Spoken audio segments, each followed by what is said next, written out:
রাস্তা দিয়ে যাবে কি করে, আসবে কি করে? রাস্তার পরিস্থিতি খুব ভয়ঙ্করী। আর এখানে 17 শ্রাবণে লক্ষ লক্ষ মানুষ আসবে।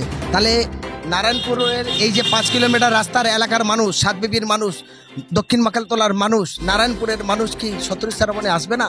এখানে কি তার ফ্যামিলি, বাচ্চা কাচ্চা, বৃদ্ধরা তারা কি চলাফেরা করতে পারবে না? সেই জন্য করে আমাদের দাবি, আমরা চাই 1-2 দিনের মধ্যে রাস্তাটা কমসে কম রিপেয়ারিং করে দিক, যাতে মানুষ চলতে পারে, সমস্ত গাড্ডাগুলো পূরণ। যদি না হয় তাহলে আমরা আগামী বৃহস্পতিবার 14 তারিখে আমরা নারায়ণপুর গ্রাম পঞ্চায়েত অভিযান ডেকেছি। অর্থাৎ নারায়ণপুর গ্রাম পঞ্চায়েত ঘেরোয়া করা হবে। সকাল থেকে 10টায় থেকে এই ধর্না চলবে, বিকাল 5টা পর্যন্ত এই ধর্না চলবে। কারণ গোটা নারায়ণপুর এলাকার মানুষ এসে জড়ো হবে। হ্যাঁ, কেন রাস্তাটা হবে না, সেই জন্য পঞ্চায়েত ঘেরোয়া অভিযানের ডাক দেওয়া হয়েছে। হয়েছে ঘুটিয়ারি শরীফ। এখানে এসে দেখতে পাচ্ছি দেশবাসীর সামাজিক কমিটির রাজ্য সম্পাদক জনাব হোসেন গাজী মহাশয়। আমরা দেখেছি যে তিনি হলো সাতবিবি হবির ভিডিওল থেকে নিয়ে অক্ষয় বিদ্যা মন্দির পর্যন্ত তিনি একটি রাস্তার জন্য আন্দোলন করছিলেন। হঠাৎ সে আন্দোলন রুকে যায় এবং তিনি ডেট দিয়েছিলেন 17 শ্রাবণের আগে যেন রাস্তাটা কমপ্লিট হয়, কিন্তু আজকে 10ই শ্রাবণ। স্যার এই সম্পর্কে কি বলবেন?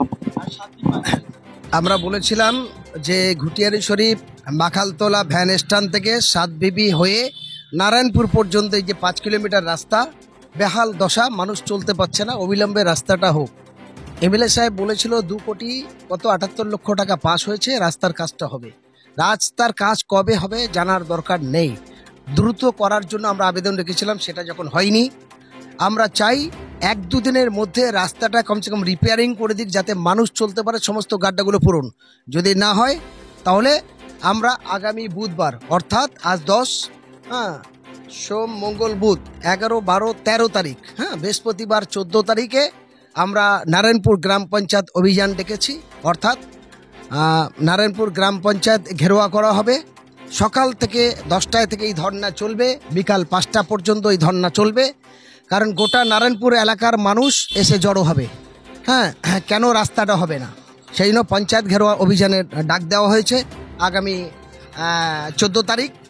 কারণ 17 তারিখের মধ্যে বলেছিলাম রাস্তা ক্লিয়ার চাই, যখন হয়নি, এই মানুষগুলো এই রাস্তা দিয়ে যাবে কি করে, আসবে কি করে? রাস্তার পরিস্থিতি খুব ভয়ঙ্করী। আর এখানে 17 শ্রাবণে লক্ষ লক্ষ মানুষ আসবে।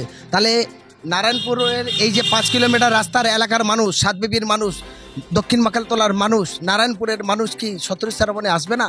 এখানে কি তার ফ্যামিলি, বাচ্চা কাচ্চা, বৃদ্ধরা তারা কি চলাফেরা করতে পারবে না? সেই জন্য করে আমাদের দাবি, যদি কাল পরশুর মধ্যে, যদি 2-1 দিনের মধ্যে উদ্যোগ, ঝামা ইট ফেলে যদি প্লেন সমান না করে দেওয়া হয়, মানুষ চলার যোগ্য না করা হয়, তাহলে আমরা আজকে 10 তারিখ, 10ই শ্রাবণ, আমরা 13-14 শ্রাবণের মধ্যে নারায়ণপুর গ্রাম পঞ্চায়েত অভিযান, অর্থাৎ ডেপুটেশন দেওয়ার জন্য পঞ্চায়েত ঘেরোয়া করা হবে। এই কথাটা আমরা ঘোষণা করছি। যদি ইতিপূর্বে এই 4 দিনের মধ্যে রাস্তা করে দেয়, তাহলে আমরা পঞ্চায়েত ঘিরবো না। না হলে নারায়ণপুর পুরো মাইক প্রচার করে আপন সাধারণ মানুষ এসে ওই গ্রাম পঞ্চায়েত ঘেরোয়া করা হবে। গ্রামের মানুষের দাবি একটাই, যে রাস্তা একটা করতে হবে। যদি না হয় 17-এর আগে আমরা বলেছিলাম রাস্তা ক্লিয়ার চাই, এখনও বলছি 2 দিন আরও টাইম দিলাম।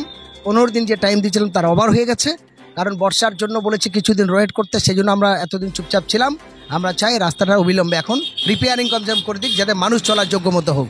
যদি না হয় তাহলে আগামী বুধবার নারায়ণপুর গ্রাম পঞ্চায়েত ঘেরোয়া হবে।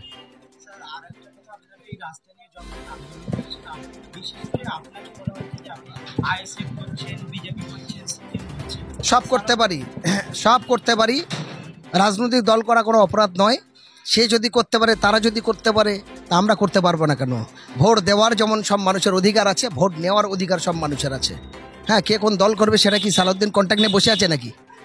হ্যাঁ, সে কি বলে দেবে আমি কোন দল করব? আমার ঘাম ঝরানোর পয়সা দিয়ে আমি খাই, আমার পরিবার খায়, বলে আমার গণতান্ত্রিক অধিকার, আমি কি করব সেটা আমার নিজস্ব গণতান্ত্রিক অধিকার।